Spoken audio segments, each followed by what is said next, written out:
जी बिस्मिल्लाहिर्रहमानिर्रहीम।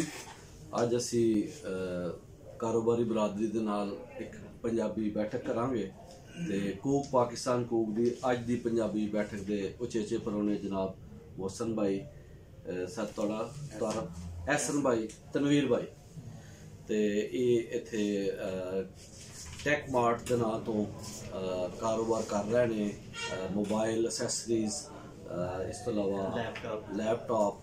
तो साड़ा मकसद ये है कि पंजाबी का जो स्नेहा है उन्होंने एक वसी पैमाने पर पहुँचाया जाए तो कारोबारी बरादरी की शमूलीयत किसी भी काम के अत जरूरी है। तो इसलिए अज अस हाजिर होए हाँ अपने बरादरान के कोलों, तो जिन्होंने असीं गलबात करांगे। मुख्तलिफ गलबात होई चूँकि मार्च के अंदर असी सालाना यानी वरेवार वड्डा पंजाबी इकट्ठ करांगे लाहौर के अंदर ही। ओदी तुहानूं उगेतरी सद्दा भी है साढ़े वालों कि तुसां दे तशरीफ लियानी है, जनाब तनवीर साहब, जनाब एहसन साहब, जनाब मोहसन साहब। तो जी असीं अपनी गलबात का आगाज़ करने हैं। पंफलेट भी तुहाडे कोल है ते साडा एम है, साडा मकसद ये है कि चूँकि पाकिस्तान की सब तो वड्डी ज़बान पंजाबी है, मुल्क की 80% आबादी 4 सूबों के मुख्तलिफ लहजे नाल पंजाबी बोलती है। जिस तरह मुल्तानी पंजाबी का एक लहजा है, लाहौरी लहजा है, आज़ाद कश्मीर का पहाड़ी लहजा है, हिंदको, यह सब लहजे पंजाबी दे ने। ते पंजाबी एक अपना बैकग्राउंड रखती है। वेखो ना मौलवी सुलेमान साहब इस पेज के उत्ते लिखा है, उन्होंने 1899 के 1900 तो एक साल पहला एक गल की कि पेशावर थी जमना ताई, चंबा थी ता डेरा, बोलन समझन लोग पंजाबी सुच्चा सुख ने मेरा। मतलब पेशावर तो लैके गंगा जमुना तक पंजाबी बोली जाती इंडिया दे विच। ते चंबा कश्मीर यानी कश्मीर के अंदर भी पंजाबी है, इत्थे भी पंजाबी है और ये सब तो वड्डी ज़बान है। तकरीबन 80% आबादी पंजाबी बोलती, बाकी फिर दीगर ज़बानां ने सिंधी है, पश्तो है, बलोची है, उर्दू भी कोई 3-4%, 5% ज़बान है, लेकिन सब तो वड्डी ज़बान पंजाबी है। और वर्ल्ड वाइड ये 5वीं वड्डी ज़बान है। 5 वड्डियां ज़बानां च पंजाबी है, इसका 5वां नंबर है। कैनेडा की 3री वड्डी ज़बान पंजाबी है, यानी 2 ज़बान, एक तो इंग्लिश हो गई तो उस तो बाद ये कि तीसरे नंबर पर पार्लीमेंट भी पंजाबी 3री वड्डी ज़बान है। और पाकिस्तान दुनिया के सब तो वड्डा पंजाबी मुल्क है। यह भी तुहानूं मैं थोड़ा जिहा तुहाडी खिदमत के अंदर पेश कर दियां कि पंजाबी सब तो वड्डा पंजाबी मुल्क जिहड़ा अगर तुहानूं कोई पुछे वो पाकिस्तान है, क्योंकि आलमोस्ट इत्थों की 80% आबादी पंजाबी बोलती। आज़ाद कश्मीर की 98%, 95% आबादी 95 तो 98% पंजाबी बोलती है। तो ये मुख्तलिफ शायर मुख्तलिफ इलाकों ने, मगर इस शौर नूं दसना, आम करना, इसकी अत जरूरत है। इसलिए तुहाडे कोल हाज़र होया कि पंजाबी शौर की है, पंजाबी की है और पंजाब की है। तो ये तुसीं पंफलेट पढ़ लेना, बाद अज असीं तुहाडे नाल गल करांगे। जी मोहसन भाई, तुसीं जरा दसो कि तुसीं इत्थे कारोबारी बरादरी दे विच मौजूद हो, सारा दिन तुहाडा इह काम हुंदा है, तुहानूं कितने साल हो गए ने काम करदे जी? सर मैनू तकरीबन मेरा ख्याल है घट्टो घट्ट 17-18 साल हो गए ने इस फील्ड च।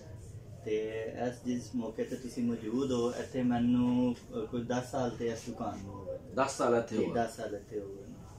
ते ये दसो कि ये तुसीं बकायदा तौर पर कोई तालीम हासिल की इस हवाले नाल, या कि वैसे किसी दे कहण ते आए हो इस काम विच? नहीं, क्योंकि मैनू शौक भी सी इस चीज़ का, इस फील्ड का। ते मैं इस तो मुतलक जिहड़ा है ना वो पहले पढ़िया भी ते डिप्लोमा भी कीता है, MCSE कीता है। ते उस तो बाद फिर जिहड़ा मैनू सही जिहड़ा एक्सपीरियंस है ना काम दा, वो ज़ाहिर फील्ड च प्रैक्टिकल लाइफ च आके अमली तजर्बा, जी अमली तजर्बा जिहड़ा। ते इस तो इलावा ज़ाहिरी गल है पहले भी काम किया, लेकिन कुछ थोड़ा जिहा मेरा एक्सपीरियंस कोई तकरीबन 4-5 साल का बाहर का भी रहा। किहड़े मुल्क रहे हो? मिडल ईस्ट, दुबई दे विच। दुबई च जी। ये मोबाइल दा ही करदे हो तुसीं? उत्थे लैपटॉप दा, लैपटॉप दा सेल परचेज रिपेयरिंग। इत्थे भी एनजी सेल परचेज ते रिपेयरिंग कर। मेन काम तुहाडा लैपटॉप दा जी, बिल्कुल। ते नाल मोबाइल दा ठीक हो गया। ते तुसीं अपने काम तो मुतमिन हो? जी अल्हम्दुलिल्लाह, अल्लाह दा शुक्र है, अल्लाह पाक दा करम है बहुत। अच्छा जी, यह बहुत वड्डी गल है। साडे कैमरामैन जनाब चौधरी अपना नैयर अली गुज्जर साहब मौजूद ने, जेडे बड़ा इनहैंस कर रहे हैं सारे प्रोग्राम। बहुत वड्डे पंजाबी एक्टिविस्ट ने, आल पंजाब इन्हां दा एक वड्डा नाम है चौधरी नैयर अली गुज्जर साहब का। ते ये कैमरा इस टाइम ऑपरेट कर रहे हैं, खुद भी पंजाबी एक्टिविस्ट ने ते कूक पाकिस्तान कूक दी ये साडी टीम का हिस्सा ने। ਬਹੁਤ ਇਹਨਾਂ ਵਰਕ ਕੀਤਾ ਹੈ ਪਿਛਲੇ ਸਾਲ, ਉਸ ਤੋਂ ਪਿਛਲੇ ਸਾਲ, ਇਸ ਸਾਲ ਵੀ ਇਨਸ਼ਾਅੱਲਾ ਬਰੇਵਾਰ ਵੱਡਾ ਪੰਜਾਬੀ ਕੱਟ ਉਮੀਦ ਹੈ ਲਾਹੌਰ 'ਚ ਅਸੀਂ ਕਰਾਂਗੇ, ਮੇ ਵੀ ਜੋ ਹਟਾਉਣੀ ਚ ਹੋਵੇ ਇਨਸ਼ਾਅੱਲਾ। ਤੇ ਉਹ ਇਹ ਵੇ ਕਿ ਇਹ ਬੜੀ ਗੱਲ ਹੈ ਕਿ ਤੁਸੀਂ ਕਿਹਾ ਮੈਂ ਆਪਣੇ ਕੰਮ ਤੋਂ ਮੁਤਮਿਨ ਹਾਂ। ਅਲਹਮਦੁਲਿਲਾ ਅੱਲਾਹ ਦਾ ਕਰਮ ਹੈ।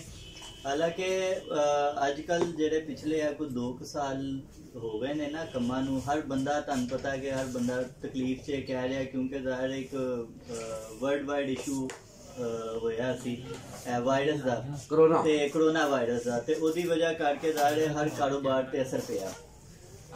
ਲੇਕਿਨ ਉਹ ਅੱਲਾਹ ਪਾਕ ਦੀ ਜ਼ਾਤ ਦੇਣ ਵਾਲੀ ਹੈ, ਤੁਹਾਡੀ ਨੀਅਤ ਸਹੀ ਹੋਵੇ, ਤੁਸੀਂ ਆਪਣੇ ਕੰਮ ਨਾਲ ਮੁਖਲਿਸ ਹੋਵੋ ਤੇ ਅੱਲਾਹ ਪਾਕ ਤੁਹਾਨੂੰ ਜਿਹੜਾ ਨਾ ਰੋਜ਼ੀ ਰੋਟੀ ਦਿੰਦਾ। ਤੇ ਅੱਲਾਹ ਪਾਕ ਦਾ ਬੜਾ ਕਰਮ ਹੈ, ਮੈਂ ਬੜਾ ਮੁਤਮਈਨ ਆਪਣੇ। ਯਾਨੀ ਮੰਦਾ ਵਕਤ ਵੀ ਲੰਘ ਜਾਂਦਾ ਜੀ ਬਿਲਕੁਲ, ਅਲਹਮਦੁਲਿਲਾ ਵੇਲਾ ਇੱਕੋ ਜਿਹਾ ਨਹੀਂ ਰਹਿੰਦਾ, ਬਿਲਕੁਲ।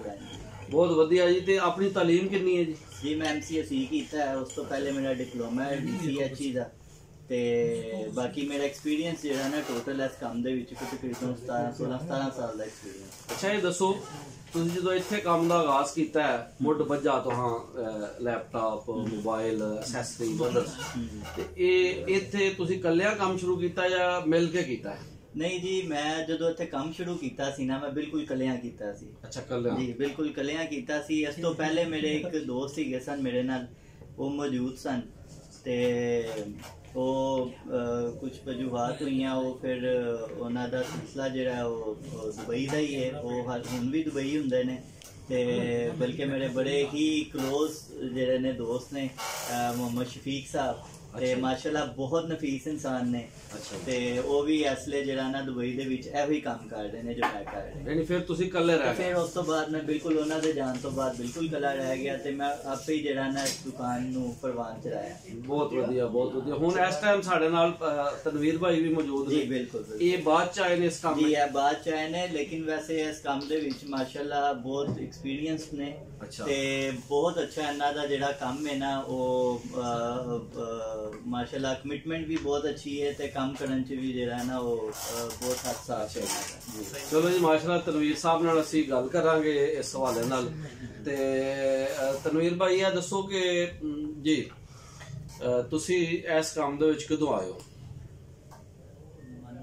ਹੋ ਗਿਆ ਕਿੰਨੇ ਸਾਲ ਹੋ ਗਏ? ਸਾਲ ਹੋ ਗਏ ਨੇ, 5-6 ਸਾਲ ਹੋ ਗਏ ਨੇ। 5-6 ਸਾਲ ਹੋ ਗਏ। ਤੇ ਇੱਥੇ ਤੁਸੀਂ ਕਿਸ ਤਰ੍ਹਾਂ ਆਏ ਇਸ ਦੁਕਾਨ ਤੇ? ਮੋਸਨ ਭਾਈ ਦਾ ਪਿਆਰ ਸੀ, ਜਿਹੜਾ ਸਾਨੂੰ ਖਿੱਚ ਕੇ ਲੈ ਆਇਆ ਸੀ। ਤੁਹਾਡਾ ਇਲਾਕਾ ਇੱਕ ਹੀ? ਨਹੀਂ ਜੀ। ਅੱਛਾ, ਦੂਰ ਦਾਰ ਤੀਕਰ ਪਤਾ ਹੀ ਕੋਈ ਨਹੀਂ ਸੀ ਕਿ ਮਿਲਣਾ ਵੀ ਹੈ ਕਿ ਨਹੀਂ ਮਿਲਣਾ, ਬਸ ਇਹੋ ਜਿਹਾ ਪਿਆਰ ਹੋ ਗਿਆ ਕਿ ਭਰਾਵਾਂ ਨਾਲ ਵੀ ਵੱਧ ਹੋ ਗਿਆ। ਬਹੁਤ ਵਧੀਆ, ਬਹੁਤ ਵਧੀਆ। ਤੇ ਇਹ ਤੁਸੀਂ ਕੰਮ ਸਿੱਖਿਆ ਸੀ ਪਹਿਲੇ ਮੋਬਾਈਲਾਂ ਦਾ? ਹਾਂਜੀ, ਪਹਿਲੇ ਸਿੱਖਿਆ ਸੀ। ਇਹ ਤੁਸੀਂ ਰਿਪੇਅਰਿੰਗ ਦਾ ਕੰਮ ਕਰਦੇ ਰਹੇ ਹੋ ਪਹਿਲੇ? ਰਿਪੇਅਰਿੰਗ ਦਾ ਵੀ ਤੇ ਮੋਬਾਈਲ ਸੇਲ ਪਰਚੇਜ਼ ਵੀ ਸਾਰਾ। ਤੇ 5 ਵਰੇ ਤੁਸੀਂ ਕੰਮ ਕੀਤਾ ਹੈ, ਤੇ ਹੁਣ ਤੁਸੀਂ ਮੁਤਮਿਨ ਹੋ? ਹਾਂਜੀ ਅਲਹਮਦੁਲਿਲਾ। ਯਾਨੀ ਰਿਜ਼ਕ ਸਹੀ ਲੱਭਦਾ ਹੈ? ਅਲਹਮਦੁਲਿਲਾ, ਸ਼ੁਕਰ ਅੱਲਾਹ ਪਾਕ ਦਾ। ਬੜਾ ਜੀ, ਬਹੁਤ ਵਧੀਆ ਗੱਲ ਹੈ ਰਿਜ਼ਕ ਹਲਾਲ ਮਿਲਣਾ ਔਰ ਸਹੀ ਮਿਲਣਾ। ਤੇ ਸਾਡੇ ਨਾਲ ਅਹਿਸਨ ਭਾਈ ਵੀ ਮੌਜੂਦ ਨੇ, ਤੁਹਾਡੇ ਛੋਟੇ ਭਾਈ ਨੇ? ਇਹ ਮੇਰੇ ਛੋਟੇ ਭਾਈ ਨੇ, ਤੇ ਇਹ ਵੀ ਮਾਸ਼ਾਅੱਲਾ ਸ਼ੁਰੂ ਤੋਂ ਮੇਰੇ ਨਾਲ ਅਟੈਚ ਨੇ। ਅੱਛਾ ਜੀ। ਵੈਸੇ ਇਹਨਾਂ ਦੀ ਜਿਹੜੀ ਫੀਲਡ ਹੈ ਉਹ ਹੈਗੀ ਹੈ ਬੈਂਕਿੰਗ ਦੀ। ਜੀ, ਇਹਨਾਂ ਨੇ BCom ਆਨਰਸ ਕੀਤਾ ਹੈ, ਲੇਕਿਨ ਅਲਹਮਦੁਲਿਲਾ ਬੜੇ ਮੁਤਮਈਨ ਨੇ ਮੇਰੇ ਕੋਲ, ਅਸੀਂ ਇਕੱਠੇ ਕੰਮ ਕਰ ਰਹੇ ਹਾਂ, ਤੇ ਮੈਂ ਵੀ ਬੜਾ ਮੁਤਮਈਨ ਆ। ਜ਼ਾਹਿਰ ਹੈ ਜੀ, ਭਰਾ ਜਿਹੜੇ ਨੇ ਉਹ ਭਰਾਵਾਂ ਦੀਆਂ ਬਾਹਾਂ ਹੁੰਦੀਆਂ, ਤੇ ਮਾਸ਼ਾਅੱਲਾ ਬਹੁਤ ਅੱਛਾ ਕੰਮ ਕਰਦੇ ਨੇ, ਤੇ ਕੰਮ ਨੂੰ ਸੰਭਾਲਦੇ ਵੀ ਨੇ। ਬਹੁਤ ਵਧੀਆ ਜੀ। ਭਾਈ ਭਾਈਆਂ ਦੀਆਂ ਬਾਹਾਂ ਹੁੰਦੇ, ਤੇ ਬਾਪ ਸਿਰਾਂ ਦੇ ਤਾਜ ਮੁਹੰਮਦ ਤੇ ਮਾਵਾਂ ਠੰਡੀਆਂ ਚਾਵਾਂ। ਸਰਕਾਰ ਮੀਆਂ ਮੁਹੰਮਦ ਬਖਸ਼ ਸਾਹਿਬ ਦਾ ਕਲਾਮ ਹੈ ਜੀ, ਉਹ ਫਰਮਾਉਂਦੇ ਨੇ। ਤੇ ਇਹ ਦੱਸੋ ਜੀ ਆਪਣਾ ਅਹਿਸਨ ਭਾਈ, ਤੁਹਾਨੂੰ ਕਿੰਨੇ ਵਰੇ ਹੋ ਗਏ ਨੇ ਇਸ ਕੰਮ ਵਿੱਚ? ਮੈਨੂੰ ਵੀ ਇੱਥੇ 5 ਤੋਂ 6 ਸਾਲ ਹੋ ਗਏ ਨੇ ਇਸ ਕੰਮ ਦੇ ਵਿੱਚ। ਬੜੇ ਭਾਈ ਨਾਲ BCom ਤੋਂ ਬਾਅਦ ਤੁਸੀਂ ਇੱਥੇ ਬੈਠੇ? BCom ਆਨਰਸ ਕੀਤਾ ਹੈ। ਨਹੀਂ, ਉਸ ਤੋਂ ਪਹਿਲੇ ਮੈਂ ਤਕਰੀਬਨ 3 ਸਾਲ ਜੌਬ ਕੀਤੀ ਹੈ ਆਪਣੀ ਫੀਲਡ ਦੇ ਵਿੱਚ ਹੀ। ਅਕਾਊਂਟਸ ਦੇ ਜਿਹੜੀ ਮੇਰੀ ਫੀਲਡ ਹੈਗੀ ਸੀ, ਡਿਗਰੀ ਵੀ ਹੈਗੀ ਸੀ, ਤੇ ਉਹਦੇ ਵਿੱਚ ਤਕਰੀਬਨ ਮੈਂ 3 ਸਾਲ ਨੌਕਰੀ ਵੀ ਕੀਤੀ ਹੈ। ਤੇ ਉਸ ਤੋਂ ਬਾਅਦ ਫਿਰ ਬੜੇ ਭਾਈ ਕੋਲ ਮੈਨੂੰ ਬਿਜ਼ਨਸ ਦਾ ਵੀ ਸ਼ੌਕ ਸੀ, ਨਾਲੇ ਇਹ ਕੰਮ ਦਾ ਵੀ ਸ਼ੌਕ ਸੀ, ਤੇ ਮੈਂ ਫਿਰ ਇਸ ਕੰਮ ਦੇ ਵਿੱਚ ਨਾਲ ਆਇਆ। ਮੈਨੂੰ ਤਕਰੀਬਨ 5-6 ਸਾਲ। ਬਹੁਤ ਵਧੀਆ ਜੀ, ਬਹੁਤ ਅੱਛਾ। ਤਨਵੀਰ ਭਾਈ ਇਹ ਦੱਸੋ ਕਿ ਆਪਣਾ ਇਲਾਕਾ ਕਿਹੜਾ ਹੈ? ਤੁਸੀਂ ਕਿੱਥੇ ਰਹਿਸ਼ ਪਜ਼ੀਰ ਹੋ? ਹਾਸਲਪੁਰ। ਅੱਛਾ, ਹਾਸਲਪੁਰ। ਤੇ ਬਹਾਵਲਪੁਰ ਦੇ ਨਾਲ। ਤੇ ਇੱਥੇ ਤੁਸੀਂ ਕਦੋਂ ਸ਼ਿਫਟ ਹੋਏ ਹੋ ਲਾਹੌਰ? ਘੱਟ ਹੋ ਗਏ ਜੇ ਕੋਈ 20 ਸਾਲ। 20 ਸਾਲ ਹੋ ਗਏ। ਬਹੁਤ ਵਧੀਆ ਜੀ, ਬਹੁਤ ਵਧੀਆ। ਤੇ ਇਹ ਦੱਸੋ ਕਿ ਪੰਜਾਬੀ ਜ਼ੁਬਾਨ ਦੇ ਹਵਾਲੇ ਨਾਲ ਚੰਗਾ ਤਾਰਫ ਹੈ ਨਾ ਤੁਹਾਡਾ? ਹਾਂਜੀ। ਘਰ ਬੋਲਦੇ ਨੇ ਪੰਜਾਬੀ ਬੋਲਦੇ। ਬਹੁਤ ਵਧੀਆ ਜੀ, ਮਾਸ਼ਾਅੱਲਾ। ਤੇ ਇਹ ਜਿਹੜਾ ਆਪਣੀ ਜਿਹੜੀ ਮਾਂ ਬੋਲੀ ਹੈ, ਇਸ ਹਵਾਲੇ ਨਾਲ ਤੁਸੀਂ ਕੀ ਸਮਝਦੇ ਹੋ, ਇਹਨੂੰ ਪਹਿਲੀ ਜਮਾਤ ਤੋਂ ਲਾਗੂ ਹੋਣਾ ਚਾਹੀਦਾ ਨੇ? ਕਿਉਂ ਨਹੀਂ, ਜ਼ਰੂਰੀ ਹੈ, ਬਹੁਤ ਜ਼ਰੂਰੀ। ਬਹੁਤ ਜ਼ਰੂਰੀ। ਠੀਕ ਹੈ ਜੀ। ਇਹਨੂੰ ਕਿਹਾ ਜਾਂਦਾ ਜੀ ਜਿਹੜਾ ਤਾਲੀਮ ਦਾ, ਪੜ੍ਹਾਈ ਦਾ ਜਿਹੜਾ ਸਭ ਤੋਂ ਬੁਨਿਆਦੀ ਪੱਥਰ ਹੈ ਨਾ ਜੀ, ਉਹ ਜਿਹੜੀ ਬੁਨਿਆਦ ਜਿੱਥੇ ਰੱਖੀ ਜਾਂਦੀ, ਜਿਸ ਪੱਥਰ, ਜਿਸ ਇੱਟ ਦੇ ਉੱਤੇ, ਉਹ ਮਾਂ ਬੋਲੀ ਹੁੰਦੀ ਹੈ। ਦੁਨੀਆ ਭਰ ਦੇ ਅੰਦਰ ਅਸੂਲ ਹੈ। ਚੀਨੀ ਜਿਹੜੇ ਨੇ ਉਹ ਚੀਨੀ ਜ਼ੁਬਾਨ 'ਚ ਪੜ੍ਹਾ ਰਹੇ ਨੇ, ਕਿਉਂਕਿ ਉਹਨਾਂ ਦੀ ਮਦਰ ਲੈਂਗੁਏਜ, ਉਹਨਾਂ ਦੀ ਮਾਂ ਬੋਲੀ ਹੈ। ਗੋਰਾ ਜਿਹੜਾ ਅੰਗਰੇਜ਼ੀ 'ਚ ਕਿਉਂ ਪੜ੍ਹਾ ਰਿਹਾ? ਕਿਉਂਕਿ ਅੰਗਰੇਜ਼ੀ ਉਹਨਾਂ ਦੀ ਮਦਰ ਲੈਂਗੁਏਜ ਹੈ। ਤੇ ਇਹ ਵੇ ਕਿ ਮੈਂ ਅਕਸਰ ਦੋਸਤਾਂ ਨੂੰ ਦੱਸ ਰਿਹਾ ਹੁੰਦਾ ਕਿ ਜਿਹੜੇ ਸਾਡੇ ਦੋਸਤ ਬਾਹਰ ਚਲੇ ਜਾਂਦੇ ਨੇ, ਸੈਟਲਡ ਹੋ ਜਾਂਦੇ ਨੇ, ਉੱਥੇ ਜਾ ਕੇ ਉਹਨਾਂ ਦੀ ਪਛਾਣ ਕੀ ਹੁੰਦੀ ਹੈ? ਹਾਂਜੀ, ਤੁਸੀਂ ਕਿਹੜੀ ਜ਼ੁਬਾਨ ਬੋਲਦੇ ਹੋ? ਪੰਜਾਬੀ ਆ ਜੀ। ਤੁਸੀਂ ਕਿਹੜੇ? ਤੁਸੀਂ ਬਲੋਚੀ ਹੋ ਜੀ, ਤੁਸੀਂ ਪਠਾਨ ਹੋ ਜੀ। ਯਾਨੀ ਫਿਰ ਉਹ ਤੁਹਾਡੀ ਜ਼ੁਬਾਨ ਦੇ ਮੁਤਾਬਕ ਤੁਹਾਡਾ ਇੱਕ ਤਾਰਫ ਹੁੰਦਾ ਜਾਂਦਾ ਹੈ। ਔਰ ਇਹ ਅੱਤ ਜ਼ਰੂਰੀ ਇਸ ਲਈ ਹੈ ਕਿ ਇਹ ਵੱਡੀਆਂ ਸ਼ਖਸੀਅਤ ਹੋਣ ਜਾਂ ਆਮ ਬੰਦਾ ਹੋਏ, ਉਹਨਾਂ ਦੀ ਇਹ ਬੁਨਿਆਦੀ ਵਰਤ ਹੋ ਜਾਂਦੀ। ਤੁਸੀਂ ਦੁਬਈ 'ਚ ਰਹੇ ਹੋ, ਇਸ ਵਾਰ ਨਾਲ ਕੁਝ ਆਪਣੇ ਐਕਸਪੀਰੀਅੰਸਿਸ ਜੀ। ਸਭ ਤੋਂ ਪਹਿਲੇ ਤੇ ਮੈਂ ਇੱਕ ਗੱਲ ਕਰਨਾ ਚਾਹੁੰਦਾ ਸਾਂ ਤੁਹਾਡੇ ਨਾਲ ਇਸ ਹਵਾਲੇ ਨਾਲ ਪੰਜਾਬੀ ਜ਼ੁਬਾਨ ਦੇ, ਕਿ ਅਸੀਂ ਜਦੋਂ ਵੀ ਇੱਕ ਬੱਚਾ ਸਾਡੇ ਘਰ ਦਾ ਛੋਟਾ ਜਦੋਂ ਪੈਦਾ ਹੁੰਦਾ, ਉਸ ਤੋਂ ਬਾਅਦ ਅਸੀਂ ਉਹਨੂੰ ਪੰਜਾਬੀ ਸਿਖਾਉਣ ਦੀ ਕੋਸ਼ਿਸ਼ ਨਹੀਂ ਕਰਦੇ।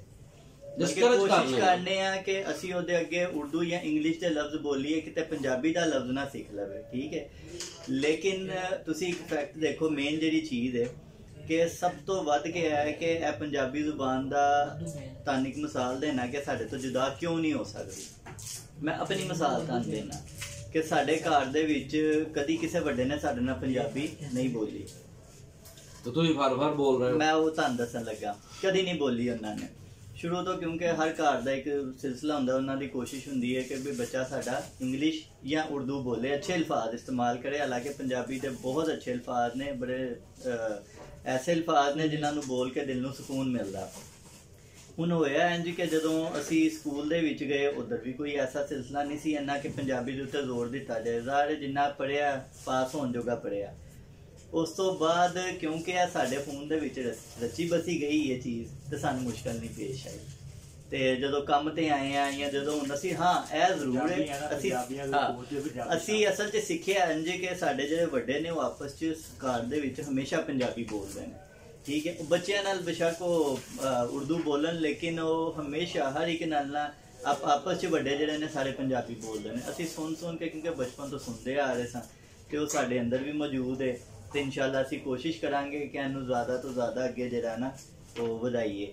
ਤੇ ਇਸ ਤੋਂ ਇਲਾਵਾ ਦੁਬਈ ਦਾ ਤੁਸੀਂ ਦੱਸ ਰਹੇ ਸੋ, ਤੇ ਉੱਥੇ ਵੀ ਅਲਹਮਦੁਲਿਲਾ ਬੜੀ ਖੁਸ਼ੀ ਹੁੰਦੀ ਹੈ, ਬਲਕਿ ਬਾਹਰ ਦੇ ਮੁਲਕ 'ਚ ਜਾ ਕੇ ਨਾ ਜ਼ਿਆਦਾ ਅਹਿਮੀਅਤ ਹੁੰਦੀ ਹੈ। ਉਹਦੀ ਵਜ੍ਹਾ, ਸਭ ਤੋਂ ਵੱਡੀ ਵਜ੍ਹਾ ਹੈ ਕਿ ਤੁਸੀਂ ਉੱਥੇ ਹਰ ਕਿਸਮ ਦਾ ਬੰਦਾ ਵੇਖਦੇ ਹੋ, ਗੋਰਾ ਵੀ ਵੇਖਦੇ ਹੋ ਔਰ ਇੰਗਲਿਸ਼ ਬੋਲਦਾ ਹੈ, ਜਿਹੜਾ ਆਪਣਾ ਅਰਬੀ ਲੇਕਿਨ ਜਿਹੜਾ ਜਦੋਂ ਤੁਸੀਂ ਉੱਥੇ ਪੰਜਾਬੀ ਸੁਣਦੇ ਹੋ ਤੇ ਤੁਹਾਨੂੰ ਇੰਝ ਲੱਗਦਾ ਹੈ ਆਪਣਾ। ਵਾਹ, ਠੀਕ ਹੈ। ਤੇ ਜਦੋਂ ਤੁਹਾਨੂੰ ਇਹ ਦੇਖ ਕੇ ਆਪਣਾਪਨ ਲੱਗੇ ਤੇ ਫਿਰ ਪੰਜਾਬੀ ਤੇ ਆਪਣੀ ਹੋਈ ਨਾ। ਠੀਕ ਹੈ, ਤੇ ਇਹ ਬੜਾ ਅਲਹਮਦੁਲਿਲਾ ਉੱਥੇ ਸਾਰੇ ਅਸੀਂ ਜਿੰਨੇ ਦੋਸਤ ਯਾਰ ਸਨ ਉਰਦੂ ਵੀ ਬੋਲਨੇ, ਸਭ ਪੰਜਾਬੀ ਵੀ ਬੋਲਨੇ। ਅੱਛਾ ਜੀ, ਇਹ ਹੁੰਦਾ ਕਿ ਕਿਹਾ ਜਾਂਦਾ ਤੁਹਾਡੀ ਸਕਿਨ ਨੂੰ ਤੁਹਾਡੇ ਤੋਂ ਅਲੱਗਾ ਨਹੀਂ ਕੀਤਾ ਜਾਂਦਾ। ਬਿਲਕੁਲ ਬੇਸ਼ੱਕ। ਪੰਜਾਬੀ ਖੂਨ ਦਾ ਹਿੱਸਾ ਹੈ, ਸਕਿਨ ਹੈ, ਉਹ ਜਿਲਦ ਹੈ, ਉਸ ਨੂੰ ਤੁਹਾਡੇ ਤੋਂ ਵੱਖ ਨਹੀਂ ਕੀਤਾ ਜਾ ਸਕਦਾ। ਜੀ ਆਪਣਾ ਹਸਨ ਭਾਈ ਮੇਰੇ ਕੋਈ ਬੋਲਣਾ ਚਾਹ ਰਿਹਾ ਸਨ? ਮੈਂ ਹੀ ਕਹਿਣਾ ਚਾਹ ਰਿਹਾ ਸੀ, ਜਿਵੇਂ ਭਾਈ ਨੇ ਗੱਲ ਕੀਤੀ ਹੈ ਕਿ ਪੰਜਾਬੀ ਜਿਹੜਾ ਸਾਡੇ ਖੂਨ ਦੇ ਵਿੱਚ ਸ਼ਾਮਲ ਹੈ, ਇਸ ਕਰਕੇ ਹੈਗੀ ਕਿ ਸਾਡੇ ਦਾਦਕੇ ਪਾਸੇ ਵੀ ਤੇ ਨਾਨਕੇ ਪਾਸੇ ਵੀ, ਦੋਵਾਂ ਪਾਸੋਂ ਜਿਹੜਾ ਜਦੋਂ ਹੋ ਜਾਂਦਾ ਨਾ ਕਿ ਜਦੋਂ ਉਹ ਵੀ ਪੰਜਾਬੀ ਹੁੰਦੇ, ਉਹ ਵੀ ਪੰਜਾਬੀ। ਕਿਉਂਕਿ ਸਾਡਾ ਜਿਹੜਾ ਨਾਨਕਾ ਪਾਸਾ ਤਾਲੁਕ ਹੈ ਗੁਜਰਾਂਵਾਲਾ ਤੇ ਉੱਥੇ ਵੀ ਮਾਸ਼ਾਅੱਲਾ ਅਲਹਮਦੁਲਿਲਾ ਵੱਡੇ ਹੋਣ ਛੋਟੇ ਹੋਣ ਜਿਹੜੀ ਠੇਠ ਪੰਜਾਬੀ ਬੋਲੀ ਜਾਂਦੀ ਉੱਥੇ, ਤੇ ਉੱਥੋਂ ਵੀ ਸਾਨੂੰ ਜਿਹੜਾ ਜੇ ਸਿੱਖਣ ਦਾ ਮੌਕਾ ਮਿਲਿਆ ਸਾਰਾ ਪੰਜਾਬੀ ਦੇ ਵਿੱਚ, ਬਹੁਤ ਵਧੀਆ। ਨਾਲੋਂ ਕਾਰੋਬਾਰੀ ਲਿਹਾਜ਼ ਨਾਲ ਤੁਸੀਂ ਕਹਿ ਰਹੇ ਹੋ ਕਿ ਕਾਰੋਬਾਰੀ ਡੇਰੀ ਦਾ ਜਿੱਦਾਂ ਜਾਨੀ ਕਿ ਫਰਜ਼ ਕਰੋ ਕਿ 10 ਕਸਟਮਰ ਆਉਂਦਾ ਨਾ ਰੋਜ਼ ਦਾ, ਉਹਦੇ ਵਿੱਚ 8 ਦੇ ਵਿੱਚ ਜਿਹੜਾ ਨਾ ਅਸੀਂ ਉਹਨਾਂ ਨਾਲ ਪੰਜਾਬੀ ਦੇ ਨਾਲ ਗੱਲ ਕਰਦੇ ਹਾਂ, ਕਿਉਂਕਿ ਉਹਨਾਂ ਦੀ ਲੋੜ ਪੰਜਾਬੀ ਹੈ, ਮਜਬੂਰੀ ਉਹਨਾਂ ਦੀ ਲੋੜ, ਜ਼ਰੂਰਤ ਹੈ ਪੰਜਾਬੀ, ਉਸ ਤੋਂ ਬਗੈਰ ਗੁਜ਼ਾਰਾ ਨਹੀਂ। ਮੈਂ ਇਹੀ ਕਹਿਣਾ ਚਾਹਾਂਗਾ ਕਿ ਜਿਹੜਾ ਤੁਸੀਂ ਗੱਲ ਕੀਤੀ ਨਾ ਕਿ ਸਕੂਲ ਦੇ ਵਿੱਚ ਪੰਜਾਬੀ ਜਿਵੇਂ ਉਰਦੂ ਲਾਜ਼ਮੀ ਹੈ, ਇੰਗਲਿਸ਼ ਲਾਜ਼ਮੀ, ਮੇਰੇ ਹਿਸਾਬ ਨਾਲ ਪੰਜਾਬੀ ਦਾ ਵੀ ਸਬਜੈਕਟ ਇੱਕ ਲਾਜ਼ਮੀ ਕਰਨਾ ਚਾਹੀਦਾ। ਨੋਟ ਓਵਰਆਲ ਪਾਕਿਸਤਾਨ ਪੂਰੇ ਪੰਜਾਬ ਦੇ ਵਿੱਚ ਲਾਜ਼ਮੀ ਇੱਕ ਚੀਜ਼ ਰੱਖਣਾ ਜੀ। ਪੰਜਾਬ ਦੇ ਲੋਕਾਂ ਦੀ ਮੰਗ ਬਹੁਤ ਅੱਛੀ ਹੈ, ਬਿਲਕੁਲ ਐਸੇ। ਠੀਕ ਹੈ, ਬਹੁਤ ਵਧੀਆ ਜੀ। ਤਨਵੀਰ ਭਾਈ ਤੁਸੀਂ ਪੰਜਾਬੀ ਦੇ ਵੱਲ ਨਾਲ ਕੀ ਸੁਨੇਹਾ ਦੇਣਾ ਚਾਹੋਗੇ ਕਿ ਇਹਨੂੰ ਕਿਸ ਤਰ੍ਹਾਂ ਅਸੀਂ ਅੱਗੇ ਵਧਾਈਏ, ਇੱਥੇ ਮਜ਼ੀਦ ਕਿਸ ਤਰ੍ਹਾਂ ਕੰਮ ਹੋਣਾ ਚਾਹੀਦਾ? ਓਵਰਆਲ ਪਹਿਲੇ ਹਾਲਤ ਤੇ ਸਕੂਲਾਂ 'ਚ ਹੋਣੀ ਚਾਹੀਦੀ, ਠੀਕ ਹੈ, ਸਭ ਤੋਂ ਪਹਿਲੇ। ਤੇ ਫਿਰ ਜਿਵੇਂ ਅਸੀਂ ਆਮ ਘਰਾਂ 'ਚ ਬੋਲਦੇ ਹਾਂ, ਜਿਵੇਂ ਹੁਣ ਅਸੀਂ ਕਹਿੰਦੇ ਬੱਚਿਆਂ ਨੂੰ ਕਹਿੰਦੇ ਕਿ ਘਰ ਮਾਂ ਪਿਓ ਨੂੰ ਕਹਿੰਦੇ ਉਹਦੀ ਕਹਿੰਦੇ ਕਿ ਨਹੀਂ ਜੀ ਪੰਜਾਬੀ ਨਾ ਸਿਖਾ, ਇਹਨੂੰ ਉਰਦੂ ਸਿਖਾ, ਹੋ ਗਿਆ। ਅੱਛਾ ਜੀ, ਠੀਕ ਹੈ। ਤੇ ਉਹ ਜ਼ਰੂਰੀ ਘਰ ਅਗਰ ਆਪਣੇ ਘਰ ਤੋਂ ਸਟਾਰਟ ਕਰਾਂਗੇ ਨਾ, ਫਿਰ ਅੱਗੇ ਅੱਗੇ ਬਿਹਤਰ ਹੋਣਾ ਚਾਹੀਦਾ। ਇਹ ਤਰਵੀਰ ਭਾਈ ਤੁਸੀਂ ਬੜੀ ਸੋਹਣੀ ਗੱਲ ਕਰ ਰਹੇ ਹੋ ਕਿ ਕੂਕ ਪਾਕਿਸਤਾਨ ਕੂਕ ਵੱਲੋਂ ਅਸੀਂ ਤੁਹਾਡੇ ਸ਼ੁਕਰਗੁਜ਼ਾਰ ਵੀ ਹਾਂ ਕਿ ਕਾਰੋਬਾਰੀ ਬੰਦਾ ਬਹੁਤ ਮਸਰੂਫ ਹੁੰਦਾ ਹੈ, ਕਿਉਂਕਿ ਕੀ ਕਹਿੰਦੇ ਨੇ ਗਾਹਕ ਦਾ ਤੇ ਮੌਤ ਦਾ ਕੋਈ ਟਾਈਮ ਨਹੀਂ ਹੁੰਦਾ, ਜਿਹੜੇ ਚਾਹੁੰਦੇ ਨੇ ਆ ਜਾਂਦੇ ਨੇ, ਤੇ ਉਹ ਇਸ ਲਈ ਕੋਈ ਲਮਹਾ ਖਾਲੀ ਨਹੀਂ ਜਾਂਦਾ ਮਸਰੂਫੀਅਤ ਤੋਂ। ਮਗਰ ਇਹਨੇ ਭਰਵੇਂ ਕੰਮ ਦੇ ਵਿੱਚੋਂ ਆਪਣਾ ਵੇਲਾ ਕੱਢਣਾ, ਇਸ ਲਈ ਮੈਂ ਤੁਹਾਡੇ ਲਈ ਤੁਹਾਡਾ ਬਹੁਤ ਸ਼ੁਕਰਗੁਜ਼ਾਰ ਹਾਂ। ਨਹੀਂ ਜੀ, ਅਸੀਂ ਸ਼ੁਕਰਗੁਜ਼ਾਰ ਹਾਂ ਤੁਹਾਡੇ। ਉਹਦੀ ਵਜ੍ਹਾ ਹੈ ਕਿ ਤੁਸੀਂ ਜਿਹੜਾ ਸਾਨੂੰ ਮੌਕਾ ਦਿੱਤਾ, ਇਸ ਕਾਬਲ ਸਮਝਿਆ, ਤੇ ਸਭ ਤੋਂ ਵੱਡੀ ਗੱਲ ਹੈ ਕਿ ਇਸ ਚੀਜ਼ ਨੂੰ ਪ੍ਰਮੋਟ ਕਰਨ ਵਾਸਤੇ ਤੁਸੀਂ ਸਭ ਤੋਂ ਅੱਗੇ ਵੱਧ ਕੇ ਕੰਮ ਕਰ ਰਹੇ ਹੋ, ਤੇ ਅੱਲਾਹ ਪਾਕ ਤੁਹਾਨੂੰ ਇਹਦਾ ਅਜਰ ਵੀ ਦੇਵੇ ਤੇ ਇਹਦਾ ਨਤੀਜਾ ਵੀ ਨਿਕਲੇ ਇਨਸ਼ਾਅੱਲਾ। ਆਮੀਨ ਆਮੀਨ। ਇੱਕ ਛੋਟੀ ਜਿੰਨੀ ਗੱਲ ਸਿਰਫ ਮੈਂ ਇੱਥੇ ਹੋਰ ਨਾਲ ਜੋੜਨਾ ਚਾਹਾਂਗਾ ਕਿ ਕਦੀ ਕਦਾਰ ਇੰਝ ਹੁੰਦਾ ਹੈ, ਪਹਿਲੇ ਅਸੀਂ ਛੋਟੇ ਹੁੰਦੇ ਸਾਂ ਨਾ, ਤੇ ਕਦੀ ਸੋਚਨੇ ਸਾਂ ਕਿ ਯਾਰ ਅਸੀਂ ਕਿਸੇ ਐਸੀ ਮਹਿਫਿਲ 'ਚ ਜਿੱਥੇ ਕੋਈ ਬਹੁਤ ਅੱਛੀ ਇੰਗਲਿਸ਼ ਬੋਲ ਰਿਹਾ, ਤੇ ਸੋਚਦੇ ਸਾਂ ਯਾਰ ਸਾਨੂੰ ਇੰਗਲਿਸ਼ ਤੇ ਜ਼ੋਰ ਦੇਣਾ ਚਾਹੀਦਾ, ਸਾਨੂੰ ਇੰਗਲਿਸ਼ ਬੋਲਣੀ ਚਾਹੀਦੀ। ਆਪਣੇ ਆਪ ਨੂੰ ਮਹਿਸੂਸ ਕਰਨੇ ਸਾਂ ਯਾਰ ਅਸੀਂ ਨਹੀਂ ਅੱਛੀ ਬੋਲਦੇ ਤੇ ਅੱਛਾ ਨਹੀਂ ਲੱਗਦਾ ਸੀ ਸਾਨੂੰ। ਲੇਕਿਨ ਹੁਣ ਇੱਕ ਚੀਜ਼ ਵੇਲਾ ਲੰਘਣ ਦੇ ਨਾਲ ਨਾਲ ਸਮਝ ਆਈ ਹੈ ਕਿ ਕਿਉਂਕਿ ਅਸੀਂ ਜਿਹੜੀ ਜਗ੍ਹਾ ਤੇ ਬਹਿੰਦੇ ਆ ਨਾ, ਇੱਥੇ ਮੇਰਾ ਖਿਆਲ ਹੈ ਕੋਈ 95% ਲੋਕ ਜਿਹੜੇ ਨੇ ਨਾ ਉਹ ਪੰਜਾਬੀ ਬੋਲਦੇ ਨੇ, ਤੇ ਜਦੋਂ ਅਸੀਂ ਉਹਨਾਂ ਮਹਿਫਲਾਂ ਦੇ ਵਿੱਚ ਬਹਿੰਦੇ ਆ ਨਾ, ਤੇ ਉਹ ਜਦੋਂ ਪੰਜਾਬੀ ਬੋਲਦੇ ਨੇ ਤੇ ਅਸੀਂ ਇੰਨੀ ਠੇਠ ਪੰਜਾਬੀ ਨਾ ਬੋਲ ਸਕੀਏ, ਤੇ ਸਾਨੂੰ ਉਹ ਵੀ ਉਂਝ ਹੀ ਸ਼ਰਮਿੰਦਗੀ ਮਹਿਸੂਸ ਹੁੰਦੀ ਹੈ ਜਿਵੇਂ ਉਹ ਉਧਰ ਹੁੰਦੀ ਸੀ। ਕਿ ਇਹਦਾ ਮਤਲਬ ਹੈ ਕਿ ਇਹ ਉਨੀ ਹੀ ਬਲਕਿ ਉਸ ਤੋਂ ਜ਼ਿਆਦਾ ਜ਼ਰੂਰੀ ਹੈ, ਕਿਉਂਕਿ ਇਹ ਸਾਡੀ ਪਛਾਣ ਹੈ। ਤੇ ਅਸੀਂ ਕਿਧਰੇ ਵੀ ਜਾਂਦੇ ਹਾਂ, ਜਦੋਂ ਪੁੱਛਦਾ ਨਾ ਕਿੱਥੋਂ ਦੇ, ਅਸੀਂ ਦੱਸਦੇ ਹਾਂ ਕਿ ਅਸੀਂ ਲਾਹੌਰ ਦੇ ਹਾਂ ਜਾਂ ਪੰਜਾਬ ਦੇ, ਉਹ ਸਾਡੀ ਜਿਹੜੀ ਜ਼ੁਬਾਨ ਹੈ ਨਾ ਉਹ ਉਹਨਾਂ ਨੂੰ ਲੱਗਣੀ ਚਾਹੀਦੀ ਹੈ ਕਿ ਇਹ ਬੋਲ ਰਹੇ ਨੇ, ਤੇ ਉਹ ਤਾਂ ਸਾਨੂੰ ਦੱਸਣ ਦੀ ਲੋੜ ਹੀ ਨਹੀਂ ਪੈਣੀ ਚਾਹੀਦੀ। ਬਹੁਤ ਸੋਹਣੀ ਗੱਲ ਕਰ ਰਹੇ ਹੋ ਤੁਸੀਂ। ਔਰ ਇਹਦੇ ਚ ਮੋਹਸਨ ਭਾਈ ਇੱਕ ਜੋੜਵੀਂ ਗੱਲ ਹੋਰ ਵੀ ਹੈ ਕਿ ਪੰਜਾਬੀ ਸਿਰਫ ਪੰਜਾਬ ਵਿੱਚ ਨਹੀਂ 4 ਸੂਬਿਆਂ 'ਚ ਬੋਲੀ ਜਾਂਦੀ ਹੈ। ਔਰ ਉਹਦੀ ਮੈਂ ਤੁਹਾਨੂੰ ਗੱਲ ਦੱਸਣਾ, ਦਲੀਪ ਕੁਮਾਰ ਇੱਕ ਅਦਾਕਾਰ ਸੀ ਜਿਹੜਾ ਪਿਸ਼ਾਵਰ ਵਿੱਚ ਪੈਦਾ ਹੋਇਆ। ਬਿਲਕੁਲ। ਜੇਕਰ ਤੁਸੀਂ ਉਹਦਾ ਇੰਟਰਵਿਊ ਮੈਡਮ ਮਲਕਾ ਤਰਨਮ ਨੂਰ ਨਾਲ ਸੁਣੋ, ਤੇ ਉਹਦੇ ਵਿੱਚ ਉਹਨਾਂ ਪੰਜਾਬੀ ਦੇ ਹਵਾਲੇ ਨਾਲ ਜੋ ਕੁਝ ਦੱਸਿਆ, ਉਹਨਾਂ ਨੇ ਕਿਹਾ ਸੀ ਮੇਰੀ ਮਾਦਰੀ ਜ਼ੁਬਾਨ ਹੈ ਪੰਜਾਬੀ। ਬਿਲਕੁਲ ਹਾਂਜੀ। ਯਾਨੀ ਪਿਸ਼ਾਵਰ ਵਿੱਚ ਅੱਜ ਵੀ ਅਕਸਰੀਤੀ ਆਬਾਦੀ ਪੰਜਾਬੀ ਬੋਲਦੀ ਹੈ, ਔਰ ਇਸ ਗੱਲ ਦਾ ਘੱਟ ਲੋਕਾਂ ਨੂੰ ਪਤਾ ਹੈ। ਕੁਹਾਟ ਵਿੱਚ ਪੰਜਾਬੀ ਹੈ, ਐਬਟਾਬਾਦ ਵਿੱਚ ਪੰਜਾਬੀ। ਔਰ ਐਬਟਾਬਾਦ ਮੈਂ ਖੁਦ ਗਿਆ, ਮੈਂ ਐਵੇਂ ਨਹੀਂ ਤੁਹਾਡੇ ਨਾਲ ਗੱਲ ਕਰ ਰਿਹਾ, ਮੈਂ ਐਬਟਾਬਾਦ ਫਿਰ ਰਿਹਾ ਹਾਂ, ਤੇ ਮੈਂ ਇਹ ਡੰਗਰ ਵੱਛਾ ਬੰਨੀ ਗਿਆ ਨਾ, ਮਾਲ ਡੰਗਰ ਮੱਝਾਂ, ਤੇ ਉਹ ਕੁੜ ਉਹਨਾਂ ਵਾਸਤੇ ਇੱਕ ਹੁੰਦੀ ਹੈ, ਕੁੜ ਪਿੰਡਾਂ 'ਚ ਬਣੀ ਹੁੰਦੀ। ਮੈਂ ਉੱਥੇ ਲਫ਼ਜ਼ ਬੋਲਿਆ, ਮੈਂ ਕਿਹਾ ਯਾਰ ਸਾਡੇ ਇਲਾਕੇ 'ਚ ਕੁੜ ਹੈ, ਤੇ ਅੱਜ ਕੱਲ੍ਹ ਸਰਦੀਆਂ ਨੇ, ਸਿਆਲ ਆ ਜਾਣਾ ਤੇ ਡੰਗਰਾਂ ਨੂੰ ਅੰਦਰ ਬੰਨ੍ਹਦੇ ਨੇ। ਉਹ ਬੰਦਾ ਐਬਟਾਬਾਦ ਦਾ ਮੈਨੂੰ ਆਉਂਦਾ, ਸਰ ਤੁਹਾਂ ਕੀ ਲਫ਼ਜ਼ ਬੋਲਿਆ? ਮੈਂ ਕਿਹਾ ਜੀ ਕੁੜ। ਆਂਦਾ ਇੱਥੇ ਵੀ ਕੁੜ ਹੈ, ਅਸੀਂ ਵੀ ਉਹਦੇ ਅੰਦਰ ਮੱਝਾਂ ਬੰਨ੍ਹਦੇ ਆ। ਯਾਨੀ ਐਬਟਾਬਾਦ ਤੋਂ ਲੈ ਕੇ ਤੇ ਗੁਜਰਾਂਵਾਲੇ ਤੱਕ, ਕਿਉਂਕਿ ਮੇਰਾ ਆਬਾਈ ਇਲਾਕਾ ਹੈ ਗੁਜਰਾਂਵਾਲਾ, ਲਾਹੌਰ 'ਚ ਮੈਂ ਸੈਟਲ ਹਾਂ, तो क्या उत्थे भी कोड़ है, एबटाबाद भी कोड़ है, और उस कोड़ का मकसद एक के उत्थे अंदर तूड़ी दाना होंदा ते नाल मज्जां बन्नियां जांदियां, माल डंगर।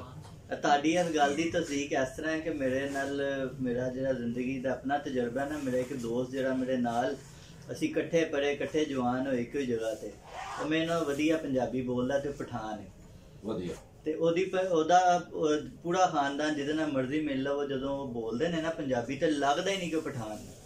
ਅੱਛਾ ਸਰ, ਉਹਦੇ ਮੈਂ ਦੱਸ ਦਿਆਂ, ਇੱਕ ਹੁੰਦਾ ਹੈ ਤੁਹਾਡੀ ਕੌਮੀਅਤ ਕਿ ਤੁਸੀਂ ਰਾਈ ਹੋ, ਤੁਸੀਂ ਜੱਟ ਹੋ, ਤੁਸੀਂ ਬੱਟ ਹੋ, ਤੁਸੀਂ ਪਠਾਨ ਹੋ।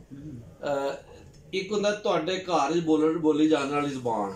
ਜਦੋਂ ਐਬਟਾਬਾਦ ਵੱਲ ਤੁਸੀਂ ਜਾਂਦੇ ਹੋ ਨਾ, ਉੱਥੇ ਭਾਵੇਂ ਕੋਈ ਵੀ ਕੌਮ ਹੈ ਨਾ, ਉਹਨਾਂ ਦੀ ਜ਼ੁਬਾਨ ਪੰਜਾਬੀ ਹੈ, ਠੀਕ ਹੈ ਨਾ। ਮਨਸਹਿਰਾ ਦੀ ਜ਼ੁਬਾਨ ਪੰਜਾਬੀ ਹੈ। ਉਹਦੀ ਮਿਸਾਲ ਹੈ ਤੁਹਾਡੇ ਸਾਹਮਣੇ, ਸਿਆਸੀ ਸ਼ਖਸੀਅਤ ਦਾ ਨਾਂ ਲੈ ਲੈਂਦੇ ਹਾਂ, ਕੈਪਟਨ ਸਫਦਰ ਸਾਹਿਬ ਜਿਹੜੇ ਨੇ, ਮੈਡਮ ਮਰੀਮ ਨਵਾਜ਼ ਜਿਹੜੇ ਖਾਵੰਦ ਨੇ, ਉਹਨਾਂ ਦੇ ਘਰ 'ਚ ਪੰਜਾਬੀ ਬੋਲੀ ਜਾਂਦੀ ਹੈ। ਉਹ ਕਿਉਂ ਹੈ? ਕਿਉਂਕਿ ਉਹ ਮਨਸਹਿਰਾ, ਐਬਟਾਬਾਦ ਹੈ ਸਾਰਾ, ਹਰੀਪੁਰ ਹੈ ਸਾਰਾ, ਉਹਨਾਂ ਦਾ ਇਲਾਕਾ ਹੈ, ਤੇ ਉੱਥੇ ਕੀ, ਉੱਥੇ ਜ਼ੁਬਾਨ ਪੰਜਾਬੀ ਹੈ। ਲਹਿਜੇ ਦਾ ਤੁਸੀਂ ਕਹਿ ਸਕਦੇ ਹੋ, ਚੰਦ ਹਰਫਾਂ ਦਾ, ਚੰਦ ਅੱਖਰਾਂ ਦਾ ਫਰਕ ਹੁੰਦਾ ਹੈ।